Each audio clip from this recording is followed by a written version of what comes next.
My wife's dad, the boss, fired me after I interviewed with other companies, even though he had denied me a raise for 5 consecutive years.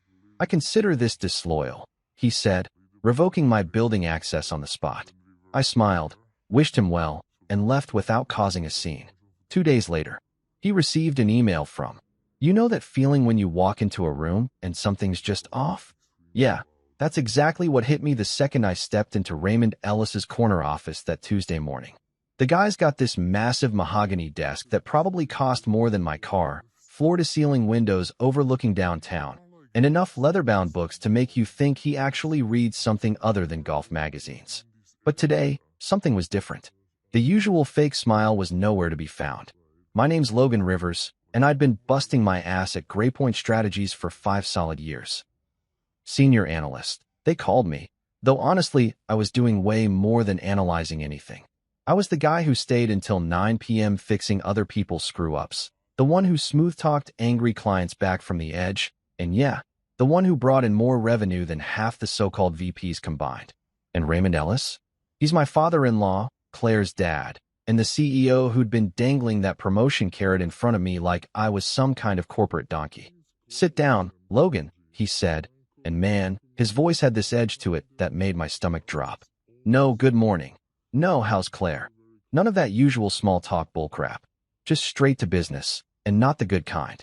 I settled into that uncomfortable chair across from his desk. You know the type, designed to make you feel small while the big shot looms over you from his throne. Raymond was shuffling through some papers, taking his sweet time, probably trying to build up the drama. Classic power move. I'd seen him pull this routine with suppliers and junior staff, but never with me.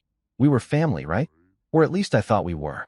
I got an interesting phone call yesterday, he finally said, still not looking up from whatever he was pretending to read. From Marcus Webb over at Hartfield and Associates. My blood went cold. Marcus was the hiring manager I'd met with the week before.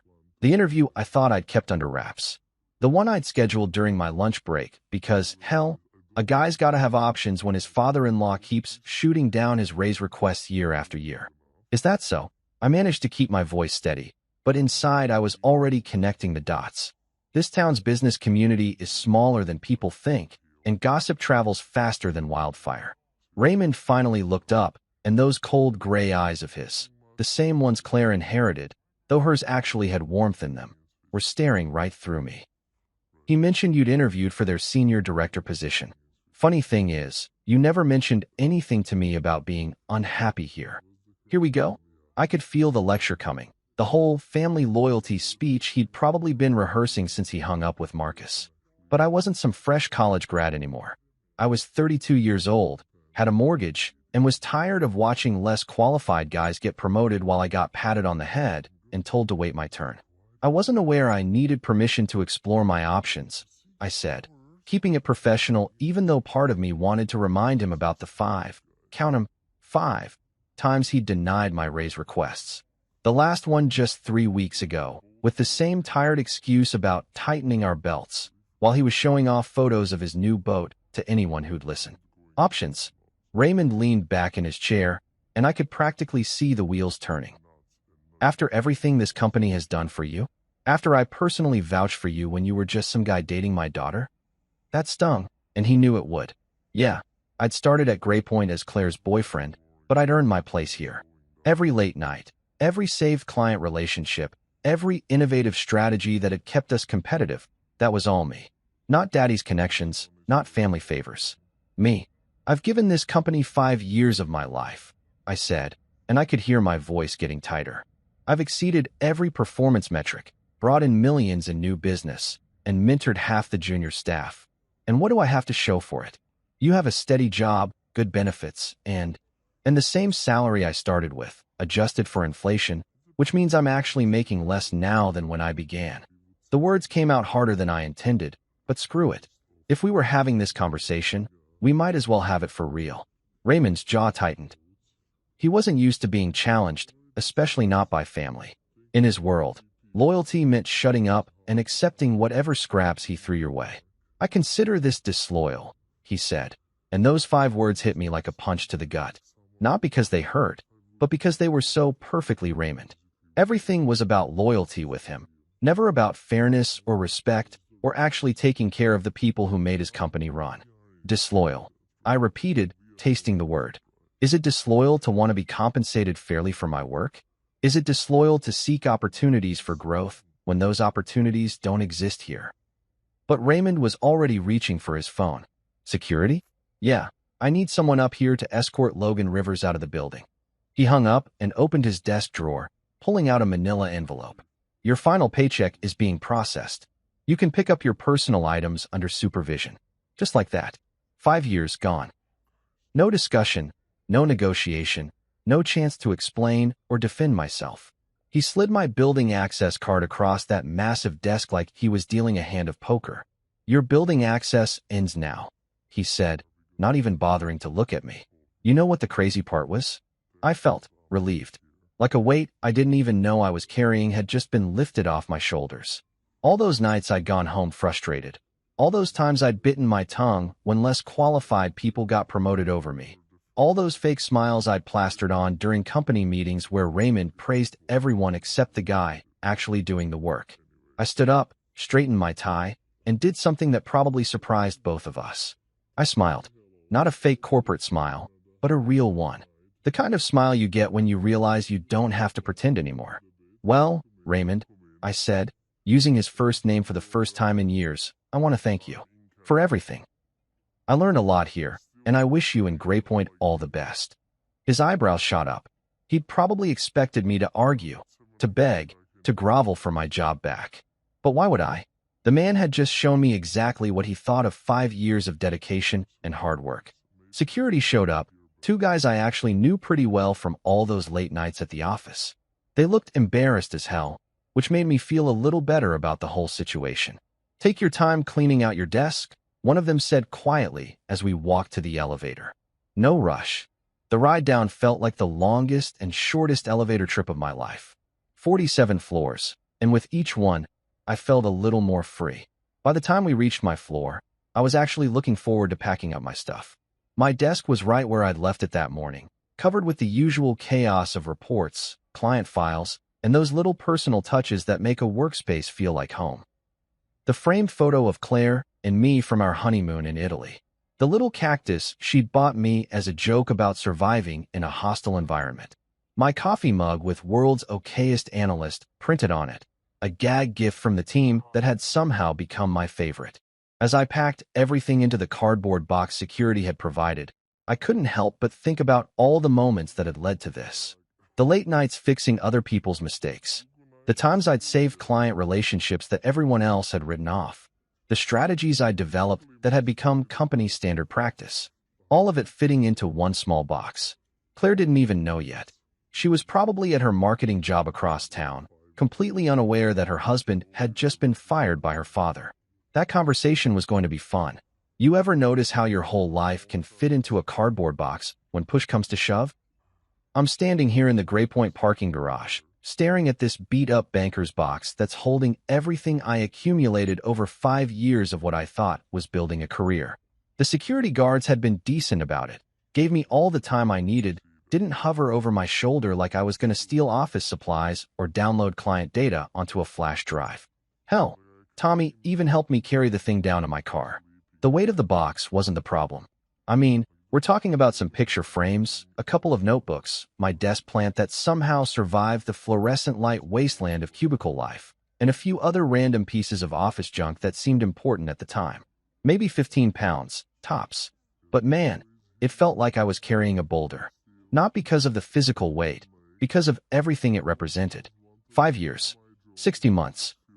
God knows how many late nights, weekend emails, and quick calls that turned into hour-long problem-solving sessions. I'd given Graypoint everything I had, and apparently all of it fit into a space smaller than a microwave box. That's a hell of a reality check right there. I popped my trunk and set the box inside, right next to my emergency roadside kit and the jumper cables I'd never actually used. The thing looked so small and pathetic sitting there, like a sad monument to wasted potential. I slammed the trunk shut maybe a little harder than necessary, the sound echoing through the concrete cavern of the parking garage.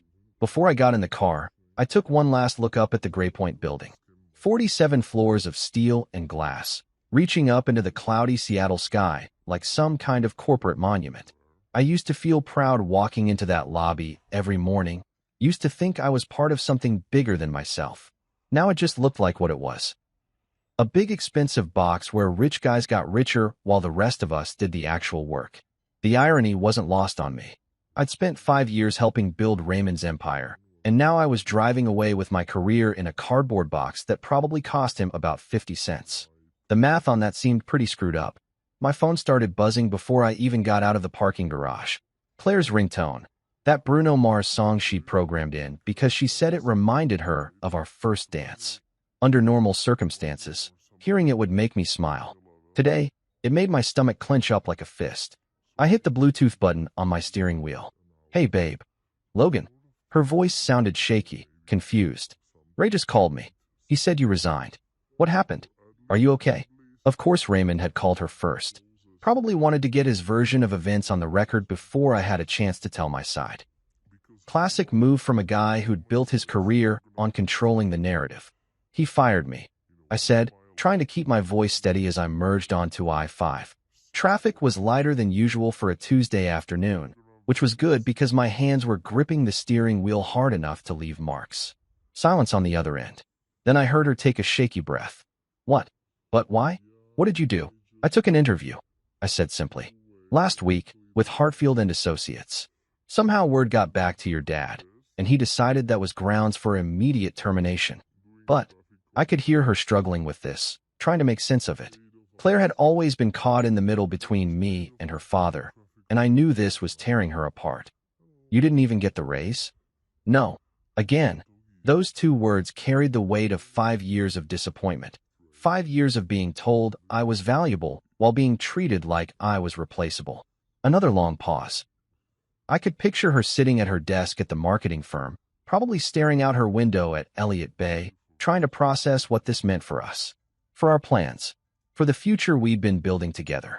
"I can't believe he did this," she finally whispered. "I mean, I can believe it, but, Logan, I'm so sorry." That's when it hit me, the real weight of what had happened. It wasn't just about losing my job or getting fired by my father-in-law. It was about the complete destruction of the professional identity I'd spent 5 years building. I'd been Logan Rivers, senior analyst at Graypoint Strategies. I'd had business cards with that title, a LinkedIn profile that talked about my achievements, a whole persona built around being this rising star in the consulting world. Now I was just Logan Rivers, unemployed guy with a cardboard box in his trunk. The drive home felt longer than usual, even though I was probably making better time than my normal commute. Every red light gave me more time to think, and thinking was the last thing I wanted to do right now.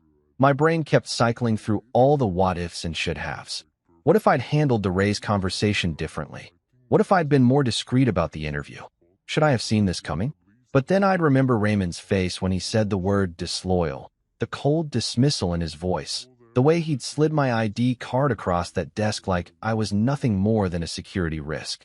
And I'd realized that none of those what-ifs mattered, because this was never really about the interview. This was about Raymond Ellis needing to remind everyone, including his own family, who was in charge.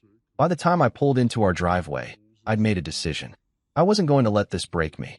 Yeah, getting fired sucked. Yeah, having it happen because I'd dared to explore other options was insulting as hell. But maybe, just maybe, this was exactly the kick in the ass I needed. I sat in the car for a few minutes after I turned off the engine, looking at our little house with its blue shutters and the garden Claire had been working on all summer. We'd bought this place 2 years ago, thinking it was the start of our permanent life together. A place to build a family, to put down roots, to create something lasting. The cardboard box was still in my trunk, but somehow it felt different now. Less like a monument to failure and more like, well, like the first step towards something new. 5 years of my life might fit in that box, but that didn't mean the next 5 years had to be small enough to fit in one too. Time to figure out what came next. Once I got inside the house, I did something I'd been avoiding for months. I went straight to my home office and opened the file cabinet drawer I'd labeled career stuff. Buried underneath tax documents and insurance papers was a manila folder that had been sitting there like a ticking time bomb. The tab read, "Raises denied," in my own handwriting. and just looking at it made my jaw clench. You know how some people keep photo albums or scrapbooks to remember the good times? Well, this was my scrapbook of professional disappointment, and I'd been adding to it religiously for 5 damn years. I pulled out the folder and spread everything across my desk like I was building a case for court. Which, in a way, I guess I was. A case against my own naivety for believing that hard work and loyalty actually meant something at Graypoint Strategies. The first document was from year 1, back when I still thought Raymond might actually be looking out for me. A performance review dated March 15th, 2020, with all those corporate buzzwords that make you feel good until you realize they don't come with a paycheck increase. Logan consistently exceeds expectations, it read. His analytical skills and client management abilities are exceptional for someone at his level. Exceptional for someone at his level. Even back then, the condescension was there, hiding behind the praise like a snake in the grass. Attached to that review was my formal request for a salary adjustment, a modest 15% increase that would have brought me up to market rate for someone with my qualifications and track record. Raymond's response, delivered via email 2 weeks later, was a masterclass in corporate doublespeak. While we greatly appreciate your contributions, current market conditions require us to be conservative with compensation adjustments. We'll revisit this during the next review cycle. Year 2, same song, different verse. Another glowing performance review, another exceeds expectations, rating, another request for fair compensation. This time Raymond had the balls to cite budget constraints, while the company newsletter that same month featured a 2-page spread about Graypoint's record-breaking quarterly profits. The math didn't add up, but apparently my opinion on basic arithmetic wasn't welcome in the C-suite. I flipped through year 3's documents, feeling that familiar burn in my chest. This was when I'd started documenting everything obsessively, printing out emails and saving performance metrics like I was building evidence for some future reckoning. Maybe subconsciously, I knew this day was coming. The performance review from that year was even more effusive in its praise. Logan has become an indispensable asset to our organization, Raymond had written. His leadership of the Morrison Industries account recovery saved the company an estimated $3.2 million in potential losses. Indispensable. That word should have come with a raise, a promotion, or at least a cost of living adjustment. Instead, it came with another rejection letter citing economic uncertainty and the need to maintain operational stability. Economic uncertainty. This from a guy who'd bought a 40-foot yacht that same summer and named it Graypoint Glory. I'd seen the pictures on his Facebook page, Raymond and his golf buddies sipping champagne on the deck, while I was working 60-hour weeks to maintain his operational stability. Year 4 was where the rejections started getting creative. While your performance continues to exceed expectations, we're implementing a company-wide salary freeze to ensure our competitive position in the market. A salary freeze that apparently didn't apply to executive bonuses or the VP position they'd created for Raymond's old fraternity brother who'd never worked a day in consulting before joining the company. I remember that rejection stinging more than the others because by then I'd started seeing the writing on the wall. I wasn't being held back because of budget constraints or market conditions. I was being held back because Raymond Ellis had figured out he could get premium work for bargain basement prices, and why mess with a good thing? The most recent rejection, just 3 weeks ago, was sitting right on top of the pile like a fresh wound. This time I'd come armed with market research, salary comparisons, and a detailed analysis of my contributions to the company's bottom line. I'd even calculated that the clients I'd personally brought in were generating over $12 million in annual revenue. Raymond's response had been his most dismissive yet. Logan, I appreciate your enthusiasm, but we need to focus on team cohesion rather than patience. 5 years of patience, and the only thing that had risen was Raymond's bank account and his sense of entitlement. My phone buzzed with a text from Jared Martinez, one of the few people at Graypoint who'd always shot straight with me. Jared worked in legal and had a front-row seat to all the company's behind-the-scenes drama. Man, this is messed up. You carried that company. I typed back. Apparently not enough. But even as I sent that response, another text was coming in from a number I didn't immediately recognize. When I opened it, my heart damn near stopped. Hi Logan, this is Kira Benson from VistaCore Innovations. I hope you remember me from our conversation last week. I know this might be unexpected timing, but would you be available to meet this Friday? The board reviewed your proposal, and they're very impressed. I think you'll want to hear what we have to discuss. VistaCore Innovations, the company I'd interviewed with the week before. Not Hartfield and Associates like Raymond had mentioned, which meant either he'd gotten his facts wrong, or there were multiple companies interested in poaching Gray Point's indispensable senior analyst. I stared at that text for a long time, reading it over and over like it might disappear if I blinked too hard. After 5 years of being told to wait, to be patient, to accept whatever scraps Raymond felt like throwing my way, someone else was actively pursuing me. The irony was almost laughable. Raymond had fired me for being disloyal, because I dared to explore other options. But maybe the real disloyalty had been his 5 years of stringing me along with empty promises while he counted the money I was making for him. I looked back at the folder spread across my desk, 5 years of documented disappointment and broken promises. Then I looked at Kira's text again. Yes, I typed back. Friday works perfectly. What time? The response came back almost immediately, 2 p.m. I think you're going to like what we have to offer. For the first time since walking out of Raymond's office, I smiled. A real smile, not the fake corporate version I'd been wearing like a mask for the past 5 years. Maybe getting fired was the best thing that could have happened to me. Friday morning, I stood in front of my bathroom mirror trying to decide between the navy blue tie or the burgundy one. Funny how getting fired can make you second-guess everything, even stuff as simple as picking out a tie. 3 days ago, I would have grabbed whichever one was closest and called it good.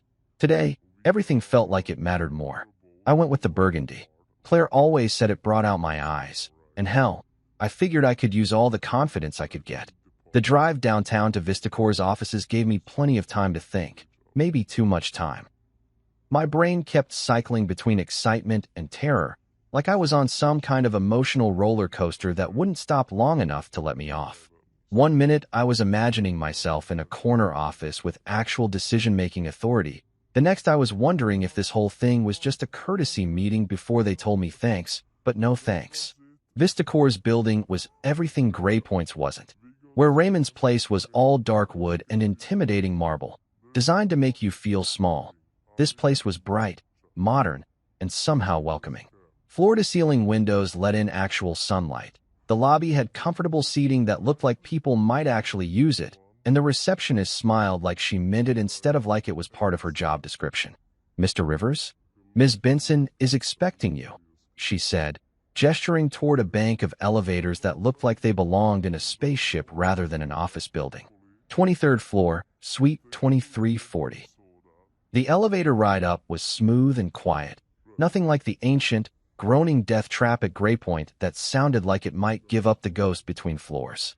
Through the glass walls, I could see people actually collaborating, having animated discussions around whiteboards covered in colorful diagrams and charts.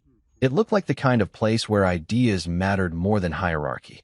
Kira Benson met me at the elevator herself, which threw me for a loop.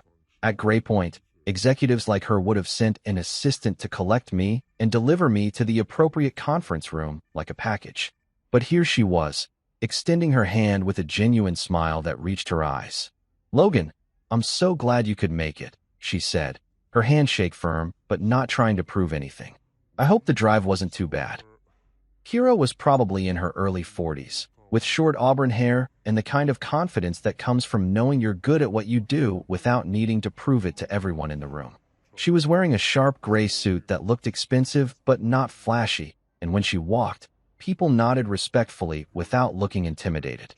"Traffic wasn't too crazy," I said, following her down a hallway lined with modern art and actual plants, not the plastic nonsense that decorated Gray Point's sterile corridors. Good. Listen, I know this week has been eventful for you," she said, and I appreciated that she didn't dance around the elephant in the room. "I hope you know that what happened at Gray Point has nothing to do with how we see your value." That stopped me in my tracks. Word traveled fast in Seattle's business community, but I hadn't expected it to travel that fast. "News gets around," she said, reading my expression. "Small world, smaller industry." "But honestly, Logan, what I heard only reinforced what I already knew about you from our interview." She led me into a conference room that had one wall entirely made of glass. offering a stunning view of Elliott Bay and the Olympics beyond. The table was a sleek piece of polished wood that probably cost more than my car, but somehow it didn't feel ostentatious. It felt functional, like a tool designed to get work done rather than impress visitors. "Can I get you anything? Coffee, water, something stronger?" Kira asked with a wink. "I know it's been a rough week. Coffee would be great," I said, settling into a chair that was actually comfortable instead of the medieval torture devices Raymond preferred for his meetings.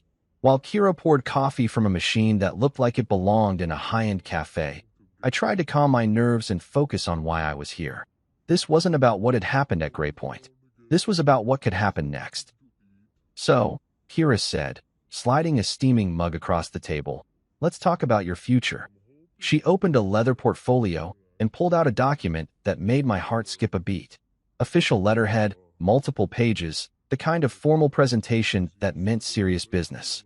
"Logan, I'll cut to the chase because I think you've had enough corporate BS to last a lifetime," she said, leaning forward slightly.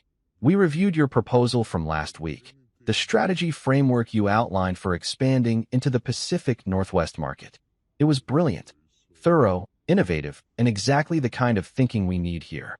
I felt my chest tighten with something I hadn't experienced in years, genuine professional validation from someone who wasn't related to my wife. "The board met Wednesday night," Kira continued, "and they asked me to make you an offer. Not for a senior analyst position, not for some middle management role where you'll spend the next 5 years waiting for someone to retire. We want to offer you the position of Director of Global Accounts." Director? I'd been dreaming about a title like that for 5 years, and Raymond had made it clear it was never going to happen at Gray Point. "Not for me, anyway. You'd be leading your own team," Kira said, sliding the offer letter across the table. 7 direct reports to start, with room to grow as we expand. You'd have full authority over account strategy, client relationships, and budget allocation for your division. My hands were actually shaking as I picked up the document. The first page was all the standard legal language, but the second page, holy shit. The salary number jumped off the page like it was printed in neon. Nearly double what I'd been making at Gray Point. Not just double what I'd been asking for in those rejected raise requests. Double what I'd actually been earning. "I know it's a big number," Kira said, watching my reaction. "But you're not being overpaid, Logan. You were being underappreciated." I had to read the figure 3 times to make sure I wasn't hallucinating. Base salary, performance bonuses, stock options, health benefits that actually covered things, for weeks of vacation that I was apparently expected to take rather than let accumulate indefinitely. "This is," I started, then stopped. I'd been about to say generous, but that wasn't the right word. Generous implied charity, and this wasn't charity. This was recognition. This was what I was actually worth in the marketplace. "I'm honored," I finally managed, surprised by how steady my voice sounded. "Truly honored that you'd consider me for this role." Kira smiled, and there was something almost maternal in her expression. "Logan, I've been in this business for 15 years, and I've seen a lot of talented people get ground down by companies that didn't value them properly. When I see someone with your skills and drive, someone who's been held back for no good reason, it's not just good business to make them an offer. It's the right thing to do." She leaned back in her chair, giving me space to process what I was looking at. "Take the weekend to think about it," she said. "Talk it over with Claire. But I hope you'll say yes, because I think we could build something amazing together." I looked out at the view of Elliott Bay, then back at the offer letter, then at Kira's expectant face. For the first time in 5 years, someone was betting on me instead of betting against me. "I don't need the weekend," I said. "Yes, absolutely yes." I floated through the rest of Friday like I was walking on air. Signed the offer letter right there in Kira's office, shook hands on a start date 2 weeks out, and drove home with the kind of stupid grin on my face that probably made other drivers think I was having some kind of breakdown. Maybe I was, but it was the good kind. The kind where your whole world shifts and suddenly everything that seemed impossible becomes inevitable. Claire's car was already in the driveway when I got home, which meant she'd left work early. That could be good or bad, depending on how her dad had spun the whole situation. I found her in the kitchen, stress cooking, which for Claire meant making enough food to feed a small army. The counter was covered with ingredients for what looked like lasagna, garlic bread, and some kind of elaborate salad that required more chopping than a Benihana show. "Hey," I said, loosening my tie as I walked up behind her. Smells amazing in here. She didn't turn around immediately, just kept dicing tomatoes with the kind of precision that meant she was working through some serious emotions. How did it go? She asked, her voice carefully neutral. Better than I could have imagined, I said, unable to keep the excitement out of my voice. Claire, they offered me a director position, director of global accounts, with my own team and everything. That got her attention. She set down the knife and turned to face me, and I could see the relief and pride fighting with something else in her expression. Worry maybe, or guilt. Logan, that's incredible, she said, and she meant it. But then her face fell a little. Why didn't you tell me you were applying elsewhere? There it was. The conversation I'd been dreading but knew we had to have. I leaned against the counter, trying to figure out how to explain 5 years of frustration without making her feel like she had to choose between me and her family. Because every time I brought up leaving Gray Point, you said your father would come around, I said gently. You always asked me to give him more time, to be patient, to trust that he'd do the right thing eventually. Claire's shoulders sagged a little. I really believed that, she said quietly. I thought because you were family, he'd take care of you. I know you did, babe. And I wanted to believe it too. I reached for her hand, relieved when she didn't pull away. But after 5 years of the same excuses, I had to start looking out for myself. For us. She nodded, but I could see the conflict in her eyes. Claire had always been caught between two worlds, the corporate dynasty her father had built and the life she was trying to build with me. Most of the time, she navigated that balance gracefully, but situations like this made it impossible to keep everyone happy. He told the family you betrayed him, she said, and there was an edge of anger in her voice that I didn't think was directed at me. At dinner Wednesday night, he made this whole speech about loyalty and family values. Said you'd stabbed him in the back after everything he'd done for you. I felt my jaw clench. Of course, Raymond had gotten to the family first, spinning the narrative to make himself look like the victim. Classic narcissist move. Hurt someone, then play the wounded party when they have the audacity to respond. What did you say? I asked. Nothing, Claire admitted. I should have stood up for you, but I was so shocked and confused. I didn't know what had really happened, and everyone was looking at me like I should have some kind of explanation. You don't owe them an explanation for my decisions, I said firmly. This isn't about you, Claire. This is between me and your dad. But even as I said it, we both knew that wasn't entirely true. In a family like the Elises, everything was political, and wives were expected to keep their husbands in line. The fact that I'd gone rogue reflected poorly on Claire's ability to manage the situation, at least in Raymond's twisted worldview. He said you left with client files, Claire said suddenly, like she'd just remembered something important. Said security was doing an investigation. I actually laughed at that one. Yeah, I left with my coffee mug and a succulent plant. Real dangerous stuff. Your dad's grasping at straws, trying to justify firing me for exploring my options. My phone buzzed with a text, and when I glanced at it, I saw it was from Ryan, Claire's younger brother and Raymond's golden child. Ryan had always been decent to me, probably because he was secure enough in his position as heir apparent that he didn't see me as a threat. He's panicking, the text read. Said you left with client files. Security's checking. This is insane, man. I showed the text to Claire, and she rolled her eyes. Of course he's panicking. You probably handled half his major accounts personally. More than half, I said, then immediately regretted it. The last thing I wanted was to sound like I was bragging or trying to hurt Raymond's business. But it was the truth. I'd been carrying more than my share of the load for years. I texted Ryan back. Let him panic. I left with my coffee mug and a succulent plant. Nothing else. The response came immediately. LOL. Dad's lost his mind. Everyone knows you're the most honest guy at the company. Sorry this happened. That actually made me feel a little better. If Raymond's own son thought the whole thing was ridiculous, maybe the rest of the family would see through the bullshit too. You know what the crazy part is? Claire said, leaning against the stove. I've been defending him for years, making excuses for why he wouldn't promote you or give you raises. But watching him do this, it's like I'm seeing him clearly for the first time. He's your dad, I said. You're supposed to see the best in him. But I'm your wife, she shot back. I'm supposed to have your back too. And I haven't been doing that. I walked over and pulled her into a hug, feeling some of the tension leave her body as she melted against me. "You've been in an impossible position," I said. "I never wanted you to have to choose sides." "Well, I'm choosing now," she said, her voice muffled against my chest. "Team Logan all the way." We stood there for a while, holding each other in our kitchen that smelled like garlic and oregano, and for the first time in days, I felt like we were going to be okay. More than okay, actually.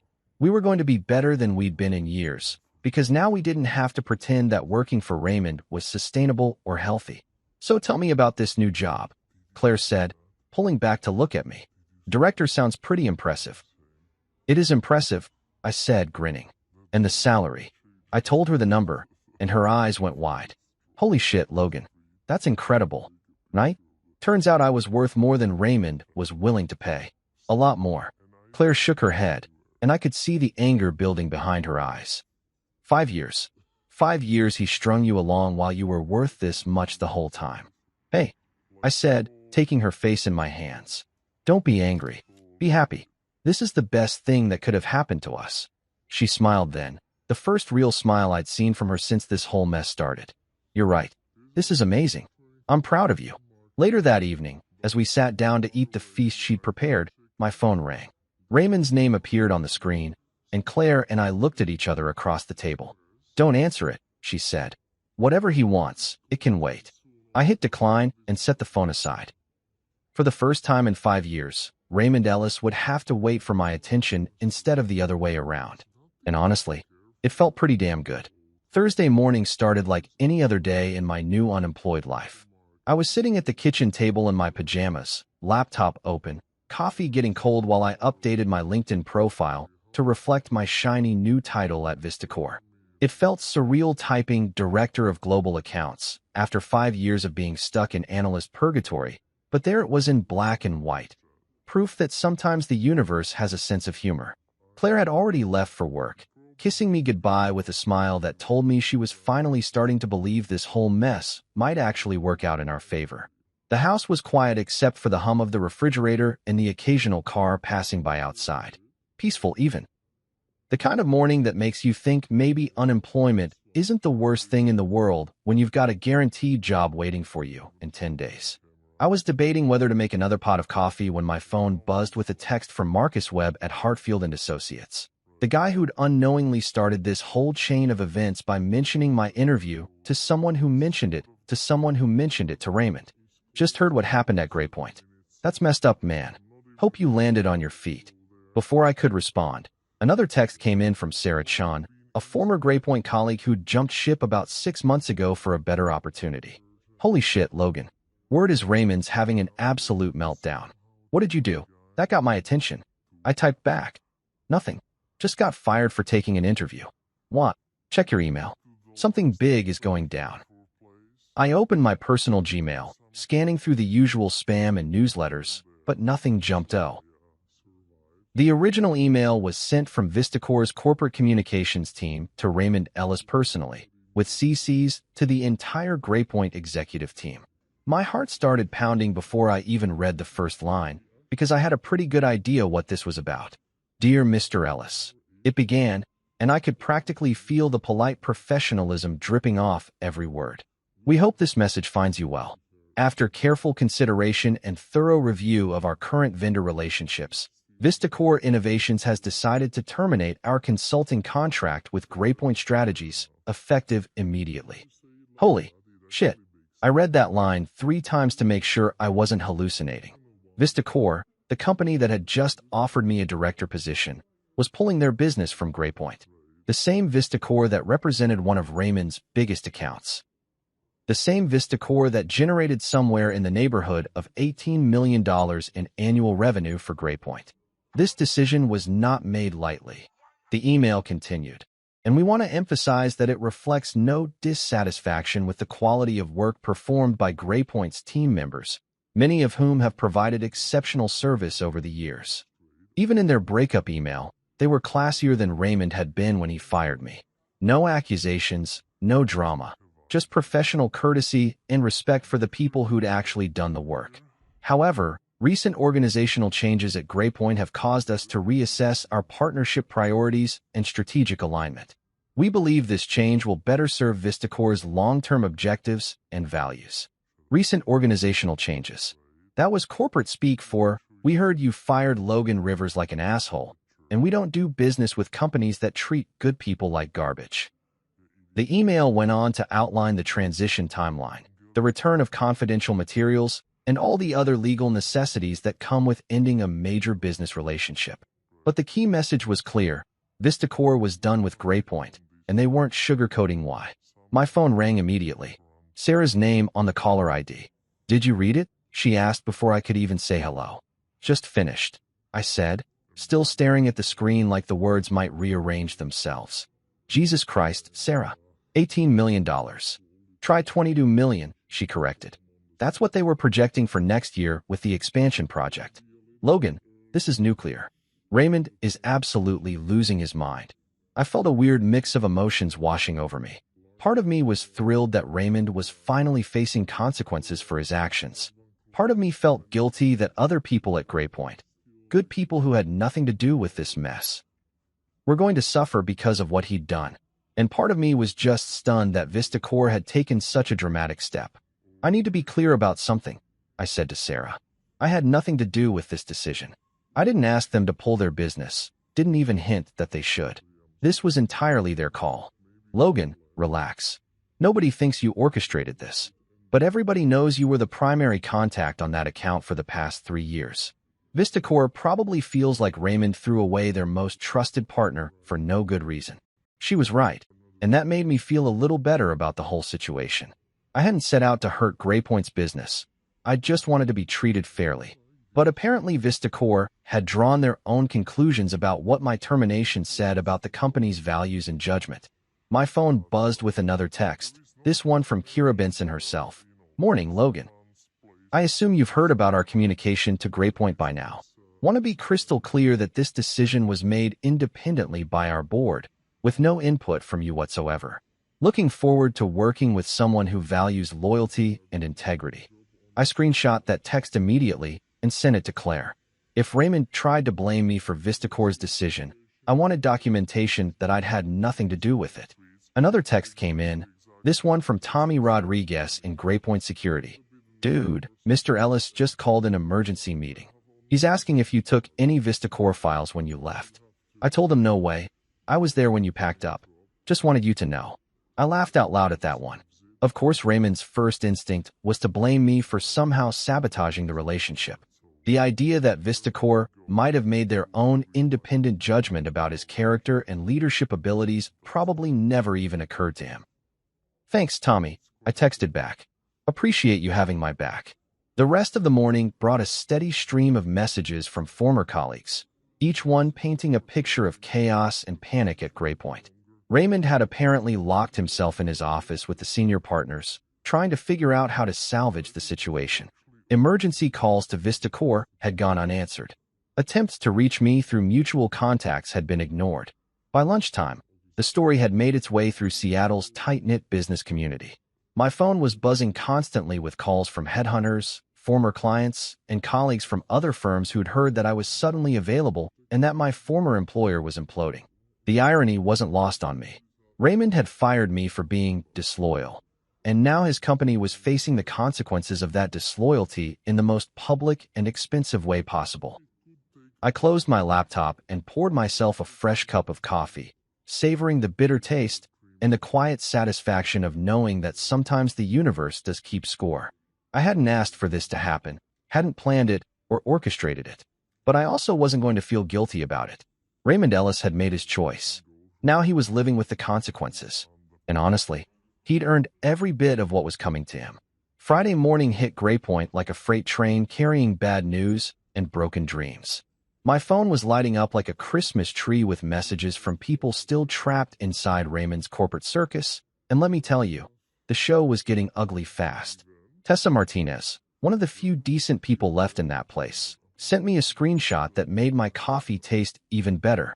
Emergency all-hands meeting. Raymond's shouting, asking who talked to Vistacor. The timestamp showed 8:47 a.m., which meant Raymond had probably been awake all night, trying to figure out how to spend $18 million walking out the door. The image showed a packed conference room, with everyone looking like they'd rather be getting root canals. Raymond was standing at the head of the table, his usually perfect silver hair looking like he'd been running his hands through it all night. Even through a blurry phone photo, you could see the desperation in his body language. "This is insane," Tessa texted. "He's acting like someone committed treason." 20 minutes later, Jared called me directly. "Dude, you need to hear this. 3 board members just cornered Raymond about your firing." Apparently Margaret Walsh, the Iron Lady herself, asked him point-blank why he terminated the cleanest record in the company over a job interview. Margaret Walsh asking questions was like the corporate equivalent of your mom using your full name. Bad things were about to happen. "What did he say?" I asked, genuinely curious how Raymond would try to justify his tantrum to people who actually understood business. Something about loyalty and company culture. Margaret just stared at him like he'd grown a second head. Then she asked if he thought Vistacor pulled their contract because they felt disrespected by how we treated their primary contact. The silence on Raymond's end must have been deafening. "Here's the best part," Jared continued, barely containing his laughter. "Tom Bradley, the guy who's been kissing Raymond's ass for 10 years, actually asked if there was a way to get you back before this got worse." That stopped me cold. Tom Bradley was Raymond's golf buddy, the guy who'd gotten that VP position despite having zero consulting experience. If even Tom was questioning the decision, Raymond was in deeper shit than I'd realized. And I prompted. Raymond said it was too late, that bridges had been burned. Margaret looked around the room and said, "The only bridge I see burned is the one you torched when you fired our best performer for having ambition." Damn, Margaret Walsh didn't mess around when it came to protecting the bottom line, and losing a $20 million client because of ego was exactly the kind of stupidity that made her legendary temper flare up. My phone buzzed with another message, this one from Claire. "Ryan just called. Dad's in full panic mode. Wants to meet with you. Offering a bonus and everything." I laughed out loud at that one. A bonus. After 5 years of denying me raises, Raymond thought he could wave some cash around and make this whole mess disappear. The man really didn't understand that this wasn't about money anymore. It was about respect, something you can't buy after you've already thrown it away. "Tell Ryan I appreciate the offer," I texted back, "but I've already started with Vistacor." Which was technically true. My official start date was still a week away, but in my mind, I'd already moved on. The old Logan would have been tempted by the bonus, would have wondered if maybe Raymond had finally learned his lesson. But the new Logan, the one who'd spent a week discovering what it felt like to be valued, wasn't interested in going backward. Besides, something told me this was just the beginning of Raymond's problems. Monday morning brought an unexpected phone call that made my coffee taste like opportunity. Elaine Monroe, chairwoman of GrayPoint's board of directors, and the kind of woman who could make grown executives wet themselves with a single raised eyebrow, wanted to meet. Not Raymond, her. Personally. "I understand you've been through quite an ordeal, Logan," she said in that crisp, no-nonsense voice that had terrified CEOs across the Pacific Northwest for 30 years. "Would you be willing to meet for coffee? I think we need to have a conversation." An hour later, I found myself sitting across from the Iron Lady herself at a quiet cafe downtown, far from GrayPoint's offices and prying eyes. Elaine was exactly what you'd expect. Silver hair pulled back in a perfect bun, sharp blue suit that probably cost more than most people's cars, and eyes that missed absolutely nothing. "Logan, let me be direct," she said after we'd ordered. "Raymond acted without board approval when he terminated you. That was his first mistake. His second was failing to consider how it would look to our clients." I sipped my coffee and waited. Elaine Monroe didn't call emergency meetings to make small talk. "We'd like to offer you reinstatement," she continued. "Significant salary increase, leadership position, full autonomy over your accounts. Whatever Raymond should have offered you years ago, the old me would have jumped at this. 5 years of fighting for recognition, and here it was being handed to me on a silver platter. But the new me, the one who'd tasted what it felt like to be actually wanted, just felt tired." "That's incredibly generous, Ms. Monroe," I said carefully. "But I've already accepted a position with Vistacor. I start next week." Her expression didn't change, but I caught a flicker of respect in those sharp eyes. "Smart move. They're lucky to have you." She leaned forward slightly. "Can I ask what would have made you stay?" "Hypothetically." I thought about that for a moment, really thought about it. If anyone had acted like they wanted me to, I said finally. Not needed me, not tolerated me, wanted me. Like I was an asset worth investing in rather than a problem to manage. Elaine nodded slowly. Fair enough. That's exactly what I told the board this morning. We finished our coffee in comfortable silence. Two professionals who understood exactly what had gone wrong and why. When we stood to leave, she extended her hand. Good luck at VistaCore, Logan. And thank you for being honest about what happened. It's helped us see some things more clearly. I shook her hand, surprised by how final it felt. The first time I'd left Gray Point, I'd been escorted out by security. This time, I was walking away by choice, with my head held high and the respect of someone who mattered. Take care, Ms. Monroe. I hope you find what you're looking for. As I walked back to my car, I realized I wasn't angry anymore. I wasn't bitter or resentful or looking for revenge. I was just done. 5 years of fighting to be valued at a place that would never value me was over. Time to build something new. My first month at VistaCore felt like stepping into a completely different universe, one where people actually gave a damn about what you had to say. No more tiptoeing around fragile egos or translating every idea through 3 layers of corporate politics. Just straight-up collaboration with people who wanted to be there. I had a team of 7 now, and man, what a difference that made. These weren't burned-out corporate zombies going through the motions. These were sharp, motivated professionals who brought ideas to the table instead of waiting for someone else to tell them what to think. Sarah Kim, my lead analyst, had this way of breaking down complex market data that made even the most boring spreadsheets tell a story. Marcus Thompson could charm the pants off the most difficult clients, and Jenny Walsh, no relation to Margaret, thankfully, had a strategic mind that could spot opportunities 3 moves ahead. We weren't just managing accounts, we were building relationships. Real ones. The kind where clients called you first when they had problems because they trusted you to find solutions, not just bill them for hours. The travel was incredible too. In 5 years at Gray Point, I'd maybe left Seattle a dozen times for business.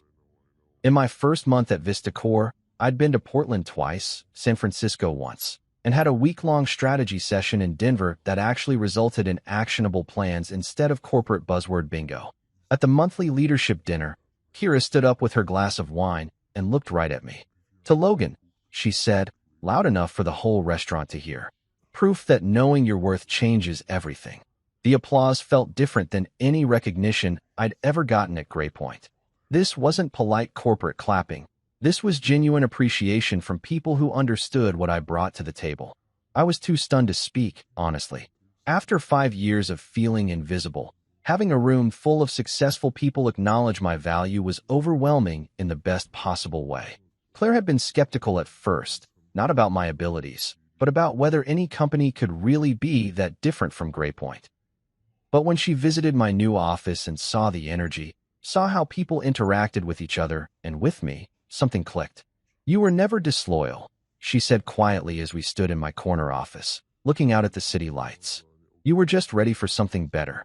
That night, lying in bed, I thought about how dramatically my life had changed in just a few weeks. From unemployed and uncertain to leading a team and building something meaningful. From being treated like an expendable resource to being valued as a strategic asset. The best part? This was just the beginning. For the first time in years, I could see a future that wasn't limited by someone else's small vision of what I could accomplish. 12 months later, I was sitting in my corner office at VistaCore, watching Seattle's morning fog roll off Elliott Bay, when Tessa sent me a LinkedIn message that made me smile. Thought you should know. People still talk about the day you left. You gave us courage. A year, 365 days since Raymond Ellis called me disloyal and escorted me out of his building like a common criminal. Looking back, it felt like a lifetime ago, but also like yesterday. Funny how perspective works when you're not constantly fighting just to be heard. The Gray Point Gossip Network had kept me updated on the aftermath, even though I'd never asked for it. Raymond had stepped down quietly in October, pursuing other opportunities, according to the press release, which was corporate speak for forced out by the board before he could do any more damage. Margaret Walsh had taken over as interim CEO and was apparently cleaning house with the efficiency of a military operation. They'd lost 2 more major clients after VistaCore pulled out, both citing strategic realignment and evolving partnership priorities. Translation: word got around about how they treated good people, and nobody wanted to be next. I never gloated, never posted anything smug on social media, never even mentioned Graypoint struggles when former colleagues reached out. That chapter of my life was closed, and I wasn't interested in looking backward when there was so much to build ahead. My team had grown to 12 people now. We'd landed 3 major new accounts, including one that had specifically sought us out after hearing about our innovative approach to client relationships. Kira had hinted that another promotion was coming, possibly a VP track, with equity options that would make the VistaCore dream even sweeter. Claire and I had started talking about buying a bigger house, maybe something with a view and enough space for the family. We were finally ready to start. The financial stress that had been hanging over us for years was gone, replaced by genuine excitement about what came next. Ryan texted me occasionally. Family dinners were apparently much quieter without Raymond's constant presence, and Claire's mom seemed happier too. Even family dynamics improved when you removed the toxic element that had been poisoning everything. But the message that meant the most came from an unexpected source. Marcus Webb from Hartfield & Associates, the guy whose innocent phone call had set this whole chain of events in motion, sent me a note. Just want you to know, your story made me rethink how we treat talent here. Sometimes the best thing that can happen to good people is getting fired by bad bosses. I closed my laptop and looked around my office. Photos of my team celebrating our latest win, thank you notes from satisfied clients. The view of a city full of possibilities. My name was Logan Rivers, and getting fired that Tuesday morning was absolutely the best thing that ever happened to me. Sometimes the best revenge isn't revenge at all. Sometimes it's just rising, thriving, and never looking back. Sometimes it's just becoming who you were meant to be all along.